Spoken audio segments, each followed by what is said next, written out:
Soil erosion is defined as the wearing away of soil by water, wind, and other natural forces, and is deemed a major ecological problem. This is due to the heavy rainfall that may occur in certain areas, causing the nutrient-rich topsoil to disappear and be washed away. As a result of this, waterways often end up polluted with extreme amounts of pesticides and fertilizers. Not only does soil erosion take a massive toll on productive farmlands, however, it can also jeopardize human life and property by causing mud and landslides. It is estimated that the economic cost of soil erosion is $400 billion, and thus it is evident that this is a serious problem. With this in mind, it is important to note that there is a simple solution. Soil erosion occurs when soil is saturated from excess amounts of rain, and therefore plants are unable to absorb any more water. This water is called runoff and flows directly over the soil's surface as there is nowhere else for it to go. The solution to combat this problem is to use plants that have extensive root systems to essentially latch on to the soil and keep it intact. Plants help to absorb water in soil, and as a result of this, it makes it more difficult for water to wash soil away. Plants not only help reduce the effects of erosion, but also in other ways, such as breaking wind barriers that may contribute to blowing dry topsoil away. After building a firm knowledge base about soil erosion and the ways in which this problem can be solved, a group experiment was conducted. The investigation was based upon the theory that the amount of soil erosion would be greatly affected by the type of plants planted, as well as its root systems after surviving a heavy downpour of rain. As a group, it was predicted that the bread pan containing only soil would produce more soil erosion than the bread pans with plants in them. The thinking behind this conclusion was purely based upon the growth of the different root systems of each plant and their ability to latch on to the surrounding soil. While conducting this investigation, fair testing was used. Fair testing is defined as changing one factor at a time while keeping all of the other conditions within the experiment the same. Essentially, one variable must be changed, one must be measured, and the final one must remain the same. It is imperative that when conducting any experiment, fair testing is used in order to record the most accurate results possible. In relation to the soil erosion investigation, as a group it was decided that the variable that would be changed was the type of plants used. A variety of plants were chosen according to their root systems, due to the fact that a realistic and real-world replication of a soil erosion situation wanted to be achieved. The variable that was measured was the amount of soil that was washed away from each bread pan after mimicking a heavy downpour of rain. The factors that remain the same were the amount of water and the pouring mechanism used, as well as the type and amount of soil put in each bread pan. By carefully monitoring each variable during the experiment, it was evident in the results recorded that a fair test had been conducted. The equipment required for the fair test included 5 small bread pans to plant the different seed or seedlings in. 3 large empty pans were used for the drainage and erosion during the experiment. A variety of seed or seedlings were needed. For the purpose of this experiment, we used radish seeds, zucchini seedlings, and chili seedlings. Soil was used to plant the seeds. We used a quarter of a 25-litre bag and a spade to pack the soil firmly. Skewers were used to hold up the zucchini plants as they were quite flimsy. This ensured that the plant's growth was maximised. Zip ties were then used to secure the skewers to the plants to act as a wall for the plant to lean on. A screwdriver to poke holes in the bread tin for drainage was also required, as well as a watering can to water the plants with. Kitchen scales were used to weigh the eroded soil during the fair test. Lastly, a results table was constructed to record the data. The first step in conducting the fair test involved filling 4 bread pans with soil, leaving enough space at the top to ensure the pan doesn't overflow when the plants were added. The seeds were then planted in the bread pans. We planted the seeds quite close together, more than what the packet instructed. This enabled us to see clearer root systems in the soil of the plants, which facilitated more effective results. We placed a sticky note on each pan so that we could clearly identify what seeds were in each pan and what number trial they were. Following this, a screwdriver was used to puncture holes along the bottom edge of the pans to simulate drainage. This allowed excess water to drain out of the pans and prevented us from overwatering the plants. The plants were placed outdoors where direct sunlight was accessible. The plants were watered once a day over a 2-week period. This simulated a real-life rainfall application, which gave the plants time to grow and form strong root systems before the fair test was conducted. It was important to ensure that all plants were watered with the same amount of water each time to make the experiment a fair test. This also minimized the chances of flooding or overwatering. To conduct the fair test, we began by using a set of kitchen scales to weigh the empty bread pans. We recorded these results to help calculate the amount of soil erosion produced in each bread pan after watering. Next, 2 vertical cuts were created halfway down the short side of each bread pan like so. This allowed us to fold down one side of the pan to expose the soil. The open side of the bread pans were placed into the larger bread pans with the opposite side propped up to replicate a hill. You can use a container for this. A watering can was then used to water each plant and replicate rainfall. It is important to make sure that the same amount of water is used to water the plant each time. To achieve this, we filled a small jug with the same amount of water for each trial, before pouring it into the watering can. This ensured that the total amount of water received by each plant is equal, allowing for accurate results. Another aspect that contributed to the fair test was the position of the watering can when watering the bread pans.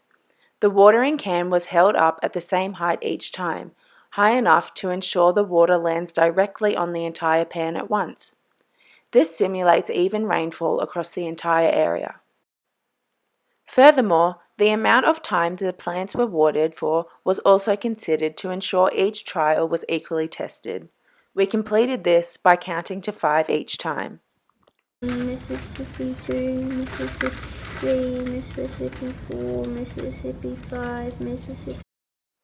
After the plants were watered, they were removed from the larger bread pan and the excess water was drained. This left the eroded soil in the larger bread pan. The kitchen scales were then used to measure the mass of eroded soil in the pan. To calculate the amount of soil each trial produced, the mass of the bread pan after the soil eroded was taken away from the mass measurement of the empty bread pan. As depicted on the screen, this data was entered into the results table and another 2 trials were carried out to get an average reading of soil erosion for each plant. The data collected from the experiment is an example of primary data. Primary data is defined as the collection of original data which is gathered by the researcher. In this experiment, that was us. Primary data is often taken after the researcher has developed insight into an investigation or inquiry through reviewing secondary research.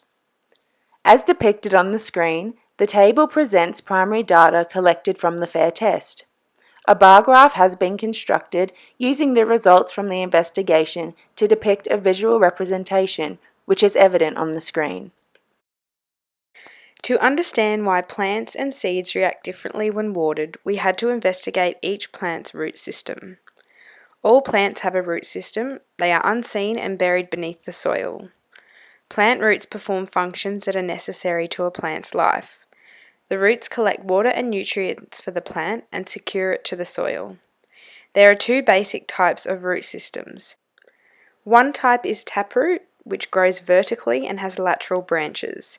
The other type has fibrous branching roots that make a network close to the soil surface.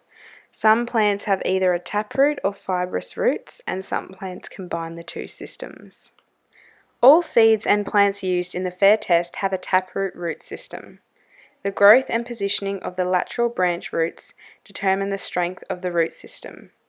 The strength of the root system ultimately affects the amount of soil erosion produced by the plant. The data collected from the FAIR test indicates that plants do have the ability to stop or reduce soil erosion. It is evident that the different variables used in the FAIR test have diverse outcomes. As depicted in the data collection table, the zucchini plant eroded 6.13 grams on average of soil when watered. This was the smallest amount of soil produced throughout the entire duration of the FAIR test.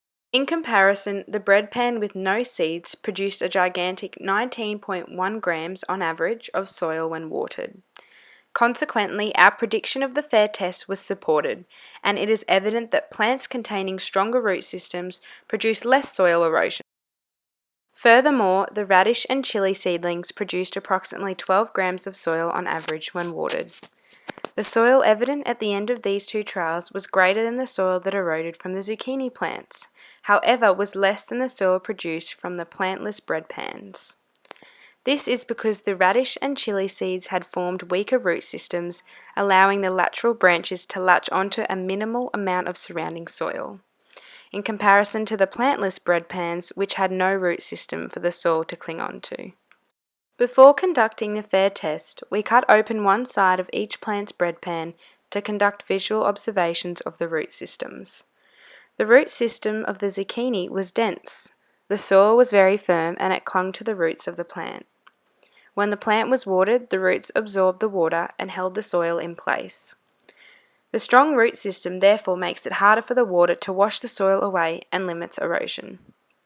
In comparison, a visual inspection of the chili plants showed a shallow root system.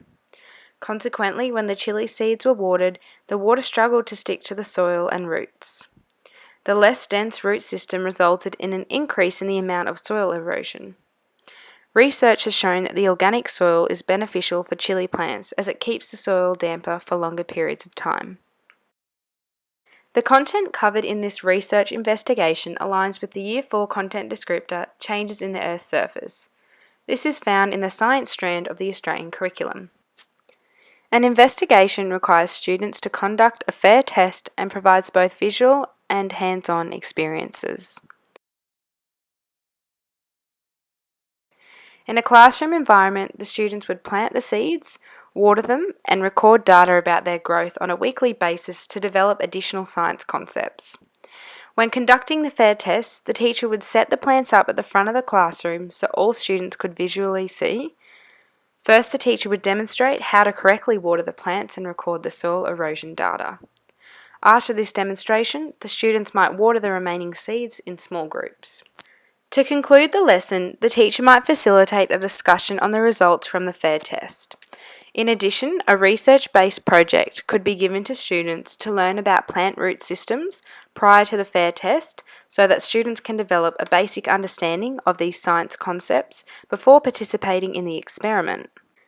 Students could draw diagrams with labels of the root systems. As an extension activity, the teacher could then ask students to construct their own FAIR test with their new learnt knowledge using the same science concepts. The core science concepts taught within the inquiry project focus on building students' knowledge about the causes of soil erosion. Information regarding different plant root systems, including both taproot and fibrous, are explored. Students are also exposed to real-world applications throughout the investigation. These include the impacts and costs of soil erosion on our Earth, as well as methods to prevent soil erosion. Key vocabulary such as soil erosion, runoff, saturated, and economic botany are heavily embedded into the research investigation. Students have multiple misconceptions about soil erosion.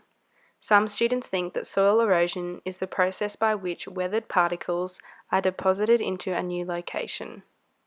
They also think that soil erosion happens quickly and is always bad.